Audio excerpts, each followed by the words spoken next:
Hey, my name is Christopher Putone, and if you didn't know, I actually got arrested for stealing Pop Tarts once, fun times. And I am here with, What up? My name is Santi Serena, Chris's friend. yeah, and one of the guys I used to teach a long time ago, hmm which says a lot about how I'm feeling right now. I'm feeling super old, but it's okay, because I identify as 21. So, Santi, for folks new to you that are watching the Humble and Dope Show, wondering, that's not Alan. Where'd Alan go? And Alan will be back down the road. Why don't you tell the folks about yourself? Oh, so I've been knowing Chris since I was like 5 years old. Been, yeah, I'm 25 now. So, Oh gosh. Okay, you didn't say all that. but yeah, you were my Sunday school teacher, mentor, taught me how to dance. I can't dance now, but Uh, that's okay. You tried. That's what we care about. You Mhm. tried. but yeah, I grew up going to Salvation Army and Lighthouse, Yeah, and you taught at both of those places. hmm yeah. Good times for hmm sure. Yeah. So, what you end up doing now that you're 25? 25. So I went to school in DC for political science, really in the thick of it there. And around 2018, my dad had a heart attack, and I moved back to Nashville to come take care of him. Mhm. Yeah. Oof, definitely a good reason to come back for sure. hmm Um, I also learned that I don't like politics. why? I hated it. It's just so all the like corruption and like manipulation that goes on. It's wild. Yeah. So, what made you get into it initially, like pursue it as a career or at least as a major? I really wanted to like affect change. Like I wanted to Hmm. make the world a better place, honestly. And but based on what I was seeing when I was there in DC, I didn't want to do it that way. Um, like all the like slimy stuff, like political maneuvering you had to do. Hmm. That just wasn't me. Well, what did you see? Let me ask that because this is not like a very this is not a very uncommon like area to pursue, especially for most Asian folks, hmm like Southeast Asian folks. It's a very unusual field to get into. So what made you, or what did you see that was just like kind of turned you away from it? can I cuss? No. Um, I would say like all the butt kissing you would have to do to try to make connections, all these parties you have to attend. After that, people just doing favors for each other in return Mhm. for something else. Yeah. Yeah. It sounds a lot like I mentioned on the last episode, like board games and whatnot. We used to when we played Risk, we used to make deals like if you attack this person, I'll protect you. Or you defend me, then I'll attack this person for you. I'm guessing politics is similar in DC. Yeah. Very much like what can you do for me type of deal versus how can I best serve people. Yes. It's a very transactional thing.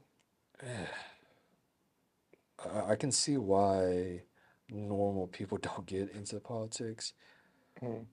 Is it something that you're just turned off from like national politics or just politics altogether?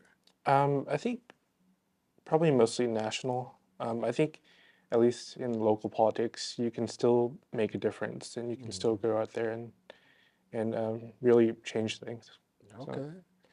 Is that something you would want to pursue? Like, would you ever run for anything locally? Or have you ever considered that? mm, Honestly, no. I'm a very introverted person and don't like being in the limelight. Okay. But I do like to do things in the back, like Right now, I'm working for a NGO, non-government organization Hmm. that deals with wildlife trafficking. So, That's what's up. That's how we need you because I feel like we're losing that battle. So definitely, mm, definitely, it's a welcome for sure. What do you think is the biggest misconception when it comes to politics from maybe from someone that's been on the inside, that's kind of seen it up, like experienced it firsthand in DC? who biggest misconception? Yeah. Hmm. Uh, is this gonna be? I think this is pretty common knowledge now. Like, your a lot of times your politicians aren't working for you; they're working for the corporate interests. So, yeah, Like just in general, or way more than you think? I think way more than you think. Like, you can see like there's like different websites you go on to and see different stock trades that your um, Mm, representative does, and yeah. also how much money they get from different groups. So, Reminds me of Nancy Pelosi, Pelosi, is it Pelosi, mhm, where she was asked like, would you ban stock trading for people in Congress? And like she, I forget the answer she gave, but she definitely did not say no. And there's even apps that track like her and other people's like stock trades. Like if they mhm, move, they'll they'll inform people that people that like follow and subscribe. That way they can get those same stock trades because they have literally insider trading, but it's legal. yeah. So did that did politics change your faith or inform your faith and all? Let me ask that. I think um, I've always like stood by my faith Mm-hmm. in regards to politics. Like, I feel like I vote, or the way I see politics is the way I think Christ would see politics. Mm-hmm. Mm, What would you say to someone at least in the last election, mhm, presuming there's another. Let me word this correctly. It seems that every election, whether it's not just presidential elections, but just elections, seemingly more and more, seem to be more contentious. It's not just simply who's got the better policies. There's a lot of character assassination, a lot of mudslinging. So, what would you say to Christians that maybe feel conflicted about who to vote for? You know, because it's so hard to differentiate policies, it's so hard to understand how important character is or voting on convictions. What would you say to Christians that feel like they just have to opt out of politics because it's just messy? I would say first is to remember that everything is in God's hands. Hmm. I'd also like people to remember just to be compassionate. I remember, I forgot what verse, but I think Christ is like, I am the person that like that you feed, or Hmm. I forgot the verse. Like, do you? Was it whatever you did for the least of these, you did for Yes, me? Yes. yes. I think that's what I live by. Hmm.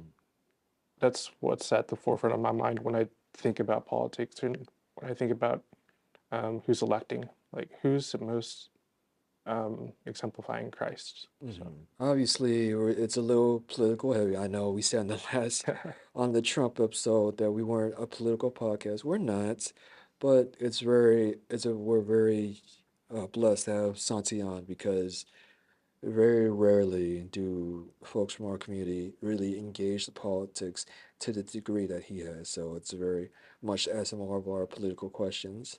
Which, by the way, if politics upsets you, point your anger at him. And if you like the podcast, point that love towards me. So now, do you agree with the statement that the Republican Party is the party for Christians? Because I know that's a common thing. Like if you're Christian, you should be conservative. You should be voting right. How do you feel about those kind of statements? Um, I don't think I don't think that statement's true. Like honestly, what is that statement even based on, really? Hmm. Because no matter what party, you have to see if they're really living out the values of Christ. Hmm. Yeah. Yeah. Okay, that's fair. So let me ask this: what would you say is um, the biggest thing that maybe stuck out to you or that concerned you as someone who, you know, was in DC, Mhm. someone that did pursue it in college, and someone who's also a believer? What was the thing that stuck out to you or was noticeable concerning for you in this last election cycle? Well, I think among like Republicans was I think the nationalism that really Mm, came out. yeah, Um, that despite being Christian or claiming to be Christian, yeah, seemingly they put things like race first, yeah. things like um, What do you mean by ideology that? They first. put race first. Can you elaborate on that? I think especially maybe like white nationalists. Mm. I see them a lot, especially on X or Twitter. Yeah. Um, no, they're cheering on Trump winning, and while also claiming to be Christian, surprisingly. Yeah. It's what's interesting is and to be fair, try to be balanced because obviously it's not a bash the Hmm. right or anything like that. To be fair, Trump has disavowed white nationalism multiple times, but it is concerning that that folks that subscribe to those ideologies feel like they can that Trump is their guy. So Hmm. that's something that should be concerning too, despite the fact he's disavowed them. But but yeah, keep going. I mean, I don't know. It's just weird to me that how us as humans, as Christians, um, we should be. It should be the fact that Christianity unites us, right? yeah, Christ unites us, but it's weird seeing that things like race and nation sometimes comes before that. yeah. Yeah. No. And it's crazy because I spoke with Alan on this on the Trump episode where, you know, we act like America is the center of the world. Hmm. Like if stuff goes down in America, then it's God's judgment, and it ignores stuff that happens like North Korea or in China or Ukraine, Russia, or in Africa, or south of the border. It's very America centric. This almost like pseudo Christianity, Yeah. if you will. So why do you think just kind of go away a little bit? So in a slightly different direction. I mentioned that especially for Southeast Asian Hmm. folks, our community, we really don't engage with politics unless you're like you see it among like older Vietnamese folks that vote against communism because the Vietnam War and whatnot. Um, so they tend to lean right, Hmm. and like generally, but beyond that, we tend to not engage or vote as a bloc Hmm. or even speak up about it. Why do you think that is? I think a lot of it comes to also social, economic um, situation. Mm-hmm. I think Southeast Asians, among the Asians, are make the least amount of money in Mm-hmm. America. Also, the least educated. Um, many of us don't go to college. Yeah. Yeah. Um, I think once that trend starts to change, then we'll be seeing more Southeast Asians in politics. Hmm. Hmm. That makes sense. Yeah, definitely. It's something that I definitely agree. Do you think? Do you think? the fact that Asian people just collectively just aren't a big enough population, part of the population. Do you think that affects the way like politicians reach out or don't reach out to our community? Oh yeah, for sure. I think I didn't really see any side reach out to us. Hmm. Um, maybe I know that Joe Biden kind of did last year with the anti Stop Asian Hate Yeah, crime bill, but that was it. Hmm. yeah, it's interesting. And obviously, different communities are reached out to for different reasonings. Obviously, at the end of the day, they want and need your vote to stay Hmm. elected. So we're not gonna act like, oh, it's like this selfless thing. Well, also, I'm not gonna like be like, oh, you just want her vote. And it's like, Yeah. yeah, it's the same reason like fundraising or, if you have like a bake sale at your church or something, it's like trying to raise money. Hmm. Obviously it's done from a place of like love. And I'm sure that most folks that get into politics usually have good intentions, at least starting off. But I think, or the let me try to spin a positive because we've been kind of negative True. talking about that, which especially holiday season, politics tends to be negative. Mhm. But what are some positives you saw in DC, or some stuff that we should maybe be encouraged by that you Mhm. saw firsthand once you got into this area of study? Yeah. I was encouraged to see people my age, young people that really have, they're really trying to push change. Hmm. They're really, that have a dream and are trying to achieve it. That despite all these hurdles I've talked about, they're still trying to break in and make a change. Mm. That's what's up. Is there any politicians that stuck out to you that we might know of, Mm. or is it more just general, just like on an individual people your age type of deal? Mostly just general people my age. Hmm. Example of a politician that, again, controversial, AOC. She was a bartender in the Bronx, and Hmm. now she's a rep in Congress, and that's an awesome story there. Yeah. And yeah, I'm definitely now mind you, she did go after my boy Yang, Yeah, so that did I true. was like, oh no, I Uh-huh. liked you, but it is encouraging Hmm. that it seems at least whether you agree or disagree with her, um, you have to be encouraged that it's at least her story of how she got elected from being a bartender to being an elected official. That if at least looking at her, it feels like any one of us could get into politics and make a difference. Hmm.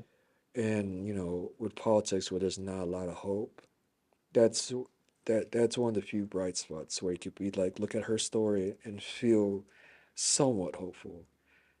Now, whether her politics leaves you feeling hopeful, that's another thing. But obviously, it's not trying to bash or give her a pass or anything like that.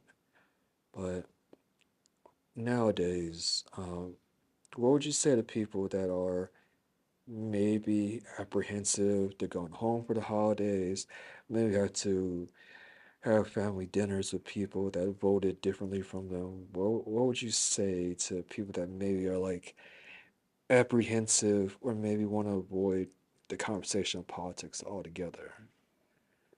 I would say you're going to be all right. You've been through this before, and hey, just go through it again, and you'll be fine.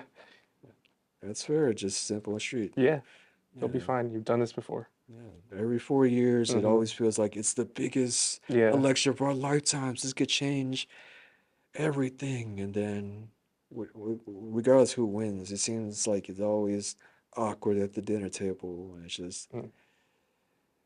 just be encouraged, even unless your family's just like super into one side or the other, and like yeah, let's which I've heard the stories personally and read online. I get that, but it was just people that disagree. Then if you can, maybe just avoid talking about politics Hmm. altogether. Yeah. Yeah. But Yeah. Keep it Unless pushing. you're just one of those people that love drama. I mean, but um, what would you say to people like yourself, believers like yourself, that maybe are, even though Trump was supposedly like the Christian guy, which I don't know where Hmm. that came from, that got a crazy amount of evangelical support despite all the controversies. What would you say to Christians that aren't necessarily leaning the other way, Hmm. don't feel like they can lean the the politically Christian way? Hmm. What would you say to them? Because it's not exactly an obvious option either way for those folks. Yeah. I would say stand strong, stand by your values. Don't let society tell you like what to do. Hmm. Use Christ as an example. You know, he was the story of Christ is also very political, like in the Bible, against the Romans, against the Jewish temple, and Hmm. yeah. The Pharisees and Mm-hmm. like, for sure. Uh, and it's interesting that you said that because I think people forget, you know, even even the dude that wanted to crucify Christ, which I'm drawing a blank because, Oh, yeah, I'm just having a brain was it fart, so I'm Pilate? probably. Hmm? Pontius Pilate? Yes, yes, Yeah. yes. The dude that literally gave the people the options, like, you want Jesus who did nothing wrong, Mm. or Barabbas, the dude that like literally unalive folks. And people are like, yeah, we want Barabbas, because I'm just like, because I remember reading that, like learning about that growing up. It's like, why would they choose, you know? But Yeah. then, like, looking at America, I'm just like, ah, I see how Yeah. people can pick them. So I do obviously have a lot more political questions, Mm. but I will say that it's been really interesting hearing your perspective because politics is an obvious topic of conversation for our white brothers and sisters and our black brothers and sisters, but for Asian folks, it's not really something that we're really talking about. So Yeah. it's grateful to have you. And if you see Santi Moore, just know that he's part of the team. You might see him in front of the camera, might see him behind the camera, but he's definitely a blessing for sure. And we're glad to have you. Glad being here. Um, do you have any final thoughts, any final words for the viewers at home? Final thoughts? Stay strong. Believe in Christ. Oh, yes. Mm. So, my name is Chris Reputo, Santi Serena. and this is the Humble and Dope Show. Like, subscribe, turn on notifications, all that fun stuff. We love you very much, and we hope you have a happy holidays or holidays that are at least manageable if they're not so happy. And hopefully, your conversations at dinner time are not too much drama. So, love you guys. Thank you for checking us out. Peace.